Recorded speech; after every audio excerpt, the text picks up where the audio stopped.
नवाबों के शहर लखनऊ से बीजेपी के उम्मीदवार राजनाथ सिंह लखनऊ में रोड शो कर रहे हैं। राजनाथ का रोड शो लखनऊ में पार्टी के मुख्यालय से शुरू होकर हजरतगंज होते हुए खदरा चुंगी तक जाएगा। राजनाथ के इस रोड शो में बीजेपी के कई दिग्गज शामिल हो रहे हैं। लखनऊ में राजनाथ के लिए वोट मांगने के लिए जहां पार्टी के पूर्व अध्यक्ष नितिन गडकरी मौजूद रहेंगे, वहीं बीजेपी शासित 2 राज्यों के मुख्यमंत्री रमन सिंह और शिवराज सिंह चौहान भी शामिल होंगे। इस सीट पर राजनाथ का मुकाबला कांग्रेस की रीता बहुगुणा जोशी और आम आदमी पार्टी की ओर से एक्टर जावेद जाफरी से है। लखनऊ में 30 अप्रैल को वोटिंग है और इससे पहले राजनाथ और उनकी पार्टी अपनी पूरी ताकत लगाना चाहती है। हमारे साथ हमारे संवाददाता अशोक तिवारी अपनी नजर इस खबर पर बनाए हुए हैं और हमारे साथ जुड़ गए हैं। अशोक, क्या तैयारियां राजनाथ के रोड शो की, कितनी देर में ये रोड शो शुरू होगा? देखिए, मैं आपको बताऊं कि आज जो भारतीय जनता पार्टी के राष्ट्रीय अध्यक्ष हैं, लखनऊ से बीजेपी के उम्मीदवार हैं राजनाथ सिंह, उनका रोड शो राजधानी लखनऊ में होने वाला है। काफी बड़े पैमाने पर उसकी तैयारियां की गई हैं। खास बात यह भी है कि रोड शो नहीं होगा बल्कि पावर शो होगा बीजेपी के लिए, चूंकि लखनऊ की सीट बेहद अहम मानी जाती है बीजेपी के लिहाज से। कई सालों से बीजेपी का इस सीट पर कब्जा रहा है। इस समय हम भारतीय जनता पार्टी के प्रदेश कार्यालय पर, हालांकि यहाँ पर बारिश शुरू हो चुकी है लखनऊ में, लेकिन फिर भी जो कार्यकर्ता है उनके आने का सिलसिला लगातार जारी है। सुबह से ही जो बीजेपी कार्यकर्ता है वो यहाँ पर इकट्ठा होना शुरू हो चुके हैं। पूरे रोड शो को लेकर के तमाम तरह की तैयारियां की गई हैं। जिस गाड़ी पर राजनाथ सिंह को अपने समर्थकों के साथ चलना है उसके लिए भी अलग इंतजाम किए गए हैं। यूपी बीजेपी के वाइस प्रेसिडेंट हैं, बीजेपी के विधायक हैं महेंद्र सिंह जी, वो हमारे साथ मौजूद हैं, उनसे हम बात करेंगे।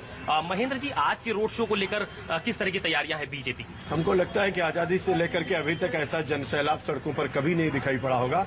लखनऊ की सड़कों पर पलक पावड़े बिछा करके लखनऊ की जनता माननीय राष्ट्रीय अध्यक्ष का स्वागत करना चाहती है और जिस तरीके की तैयारी हुई है उसमें युवाओं की टोली, महिलाओं की टोली, व्यापारियों की टोली, उद्योगपतियों की टोली और सबकी टोली के साथ हर घर से लोग निकल करके राजनाथ जी का, अपने प्रत्याशी का स्वागत करना चाहते हैं और यहां से यात्रा प्रारंभ होकर के खदरा पर इसका समापन होगा। यात्रा अभी से कुछ क्षणों बाद प्रारंभ होगी। यहां से शाम को 5 बजे इसका समापन होगा। एक लंबा रूट है। आज गोमती के उस पार हम लोग हैं, कल गोमती के इस पार होंगे। आज हम लोग उत्तर जिले में चलेंगे, कल हम लोग दक्षिण जिले में। बहुत सारे बड़े नेताओं को भी आज की रैली के लिए बुलाया गया है। नितिन गडकरी जी आ रहे हैं, इसके अलावा 3 स्टेट्स के जो चीफ मिनिस्टर है उनको भी बुलाया गया है। इतना बड़ा पावर शो करने की जरूरत क्यों पड़ रही है बीजेपी को? हमको लगता है कि हमारे राष्ट्रीय अध्यक्ष यहाँ से चुनाव लड़ रहे हैं और राजनाथ जी की जो छवि है पूरे भारत में, हर कोई चाहता है कि हम उनके रोड शो में सम्मिलित हों और उस सम्मिलित होने के लिए, अपनी उपस्थिति दर्ज कराने के लिए हमारे सारे वरिष्ठ नेता अपने राष्ट्रीय अध्यक्ष के यात्रा में सम्मिलित होने के लिए यहाँ पर आए हुए हैं।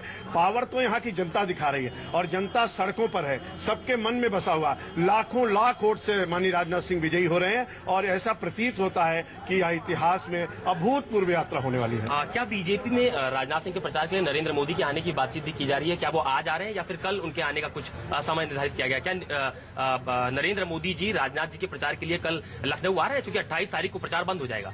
ऐसी हमको कोई जानकारी नहीं है। अगर जानकारी आएगी तो हम आपको जरूर बताएंगे, लेकिन नरेंद्र भाई मोदी का मंत्र तो सब जगह चल रहा है और उनको नाम को लेकर के हमारे सब कार्यकर्ता गली गली में काम कर रहे हैं। अशोक, एक बात और इससे हम जानने की कोशिश करेंगे। राजनाथ सिंह ने वोट के लिए पहले कल्बे सादिक से भी मुलाकात की थी, इसके बाद कांग्रेस के वरिष्ठ नेता एनडी तिवारी से भी उन्होंने मुलाकात की थी। वोट के लिए राजनाथ सिंह इन लोगों से मिल रहे हैं। एक तरफ अल्पसंख्यकों का वोट उन्हें मिले, इसके लिए उन्होंने कल्बे सादिक से मुलाकात की और उसके बाद ब्राह्मणों का वोट मिले, इसके लिए उन्होंने एनडी तिवारी से मुलाकात की। जाहिर तौर पर इसका भी क्या कुछ असर उनके रोड शो पर दिख सकता है? क्या भीड़ और भी ज्यादा बढ़ सकती है? हालांकि मौसम आपने बताया काफी खराब है।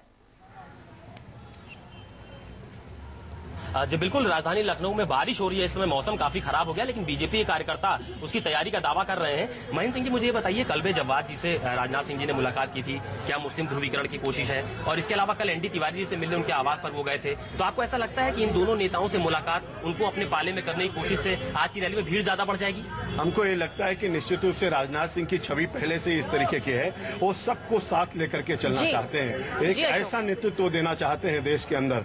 नरेंद्र भाई मोदी को प्रोजेक्ट करने के बाद भारत में एक ऐसी राजनीति होनी चाहिए जिसमें भारत के विकास की बात हो, भारत शक्तिशाली भारत बने, समृद्धिशाली भारत बने और सबको साथ लेकर के चलने की मुहिम हो। इसके तहत उन्होंने लोगों से संपर्क किया। कोई ध्रुवीकरण की आवश्यकता नहीं।